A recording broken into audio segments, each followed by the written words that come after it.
પીછેહટ કરવા માંડ્યા ને ત્યારે ખબર પડી કે સાચું જીવન શું છે, સાચી જીવન જીવવાની રીત કોને કહેવાય. બાકી કોઈ પાઠશાળામાં આ પાઠ કોણ ભણાવે કે જીવનમાં જ્યારે કોઈ સંબંધ દગો આપે ને તો માણસને શું કરવું. બટા તારા વિચારો અને તારી સહનશક્તિને ધન્યવાદ આપવા પડે.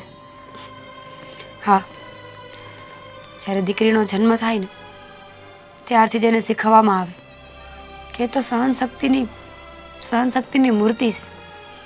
કારણ કે મા બાપ એ દિલના કોકને કોક ખૂણે જાણતા જ હોય કે જે દી કાળજાના કટકાને પારકા હાથમાં દેવું ને તે દી એને સહન કરવા સિવાય બીજો કોઈ રસ્તો નહીં હોય. પણ મેં તો ઘણી બધી ઠેકાણે પૂછીને તારું હક પણ કર્યું હતું, છતાંય તારે આવા દિવસો જોવા પડે એ તો મારી હાટો તો કઠિન જ છે હો. માં બોર ક્યાં છે કે સબરીની જેમ ચાખી